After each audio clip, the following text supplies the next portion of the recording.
मैं इस वक्त बस स्टैंड पर मौजूद हूँ और मेरी मोटर बाइक कश्मीर के सफ़र के लिए तैयार है। मानसहरा पहुँचने के बाद मुज़फ़्फ़राबाद की तरफ सफ़र करता हूँ और रात को मुज़फ़्फ़राबाद के एक मुकामी होटल पर स्टे करता हूँ और सुबह सवेरे उठते ही ये सोचता हूँ कि आज का सफ़र कैसा रहेगा। मुँह हाथ धोने के बाद अपनी अगली मंजिल की तरफ रवानगी के लिए तैयारी करता हूँ और दिल ही दिल में ये बात सोचता हूँ कि कश्मीर के खूबसूरत नज़ारे, पहाड़, नदियाँ मेरा इंतज़ार कर रही हैं। अस्सलामुअलैकुम viewers and welcome back to another video. Viewers, मैंने अपने नीलम वैली के सफ़र का आगाज़ बहावलपुर के शहर से किया था और बहावलपुर शहर से रवानगी के बाद मेरा पहला जो स्टे था वो मानसहरा शहर पे था। तो मानसहरा शहर से रवाना होकर मैं पहुंचा इस आज़ाद जम्मू कश्मीर के कैपिटल मुज़फ़्फ़राबाद में। और मुज़फ़्फ़राबाद पहुंचने के बाद हमने रात को एक होटल है जिसका नाम गालिबन किंगडम होटल है, यहाँ पर स्टे किया और रात को हमने एक ऐसी जगह विज़िट की, कमाल की ही जगह थी जिसका नाम था ईगल हाइट। और ईगल हाइट पर खड़े होकर पूरे मुज़फ़्फ़राबाद का एक शानदार मंजर नज़र आता है। मैं आपके साथ थोड़ी सी उसकी एक क्लिप शेयर कर देता हूँ।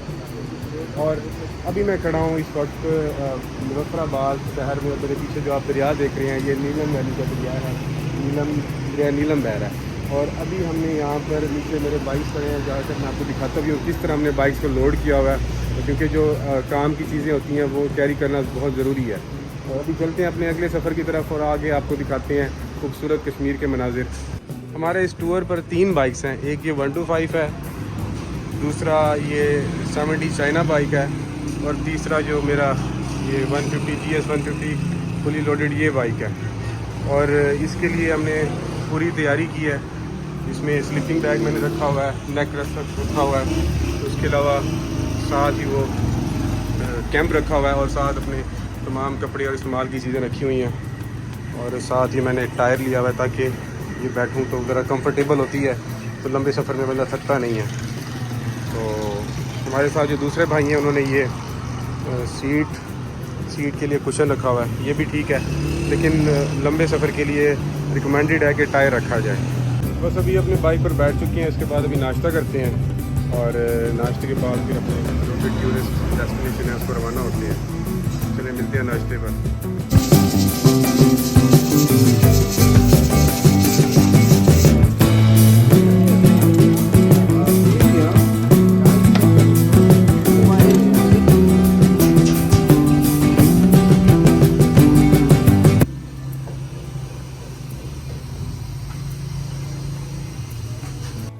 मुज़फ़्फ़राबाद शहर से अपने सफ़र का आगाज़ किया और बाइक की धीमी रफ़्तार, ठंडी हवा का एहसास और चारों तरफ फैली खूबसूरती, ये मंज़र देखकर ऐसा महसूस हुआ कि जैसे किसी और दुनिया में कदम रख चुका हूँ। रास्ते में नौशहरी पावर प्रोजेक्ट पर रुका और ये सामने जो आपको स्पिलवे नज़र आ रहा है, ये बड़ी बड़ी टरबाइन से पानी होता हुआ दोबारा इस दरियाए नीलम में वापसी बह रहा है और ये कश्मीर की बढ़ती हुई बिजली की ज़रूरत को पूरा कर रहा है। जैसे ही आप लोग नीलम वैली का बोर्ड क्रॉस करेंगे तो आपके सामने एक टूरिस्ट गाइड मैप नज़र आएगा जिस पे तमाम टूरिस्ट प्लेसेस का जिक्र है। सबसे पहले ज्वारिया का पॉइंट और सबसे एंड में ताओबट और ताओबट बाला का पॉइंट है। अगर आप में से कोई शख्स कश्मीर आए तो ये तमाम प्लेसेस उनको ज़रूर विज़िट करनी चाहिए। चलें अपने सफ़र को जारी रखते हैं और मिलते हैं अगले पॉइंट पर। और मेरे पीछे आप जो बाउंड्री देख सकते हैं, दरिया देख सकते हैं, इसके पार इंडियन ऑक्यूपाइड कश्मीर है। आपको वो फ्लैग भी नज़र आ रहा होगा, इंडिया का फ्लैग। ये इंडियन ऑक्यूपाइड कश्मीर है और मैं इस टाइम लाइन ऑफ कंट्रोल के बिल्कुल एज पर खड़ा हूँ। इस साइड पर पाकिस्तान का कश्मीर है, आज़ाद जम्मू कश्मीर, और उस पार इंडियन ऑक्यूपाइड कश्मीर। ये तमाम हमारी तरह मुसलमान भाई हैं, लेकिन इस जो खित्ता है, ये इलाका है, इसको इंडिया ने जबरी तौर पर अपने कब्जे में रखा हुआ है। और हम उम्मीद करते हैं किसी ना किसी दिन ये जो सरजमीन है, ये धरती है, हमारे कश्मीर ही की तरह हमारे पास होगी और इस जगह पर इंशाल्लाह हमारा किसी दिन सब हिलाली परचम लहराएगा।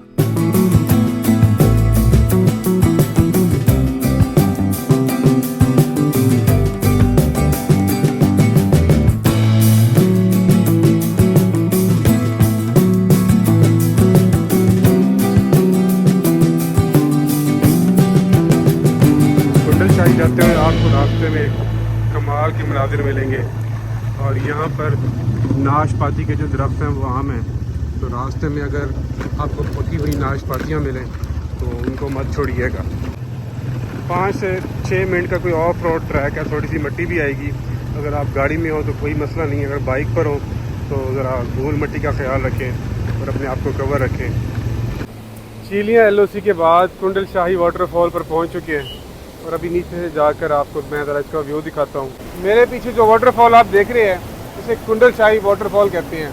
और चीलियाँ के बाद जो नेक्स्ट टूरिस्ट स्पॉट आपको विज़िट करना चाहिए वो है कुंडल शाही वाटरफॉल। और करीब ठहर कर इसकी हैबतनाक आवाज़ सुनाई दे रही है और इंतहाई ठंडा पानी लग रहा है, क्योंकि ये ग्लेशियर्स का पिघला हुआ पानी है और यहाँ पर ठहरे हुए वादे तौर पर ठंड महसूस हो रही है। ये सामने एक ब्रिज भी है जिसको आप क्रॉस करके उस साइड पर आ सकते हैं और यहाँ पर आप पानी इंजॉय कर सकते हैं, बैठ सकते हैं, नहा सकते हैं।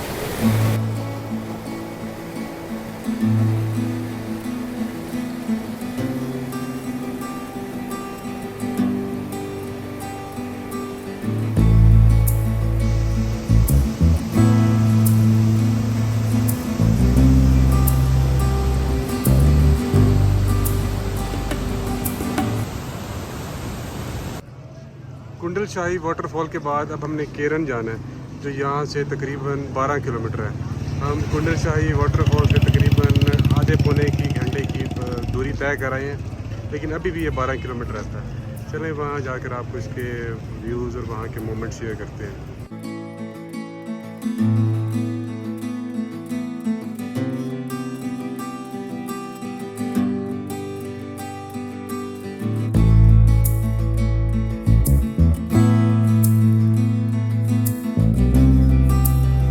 कुंडल शाही के वाटरफॉल के बाद हमने अपने सफ़र का दोबारा आगाज़ किया था और 15-16 किलोमीटर के बाद हम पहुँचे केरन के LOC बॉर्डर पर। मेरे पीछे जो आप देख रहे हैं दरिया नीलम बह रहा है और दरिया नीलम के उस पार कश्मीर है, इंडियन ऑक्यूपाइड कश्मीर। और ये पीछे यादगार बनी हुई है, शोधा है पाकिस्तान की आर्मी के और सिविलियन की शोधा की यादगार। ऊपर पाकिस्तान और कश्मीर का फ्लैग बना है। तो मज़ीद मैं आगे जाके आपको व्यू दिखाता हूँ कि इंडियन ऑक्यूपाइड कश्मीर की साइड पर क्या हालात चल रहे हैं और हमारे क्या हाल हैं। दोनों साइड पर अगर देखा जाए तो टूरिस्ट मौजूद है, वहाँ पर कैंपिंग साइट्स बनी हुई हैं, मोटेल बने हुए हैं, यहाँ पर भी होटल बने हुए हैं। आइए चलते आगे चल के मैं आपको दिखाता हूँ। और केरन के इस अगर आप स्पॉट पर आएँ तो यहाँ से इस यादगार से होते हुए आप इस रास्ते को फॉलो करें और आगे ये जो दरिया नीलम बह रहा है यहाँ पर जाकर अपने ठंडे ठंडे पानी से अपने हाथ धोएं, मुँह धोएं और फ्रेश हों। और यहाँ पर देखें राइडिंग की भी सहूलत मौजूद है, जहाँ पर अगर आपने राइडिंग करनी हो तो यहाँ पर घोड़ों के ज़रिए आप राइड भी कर सकते हैं।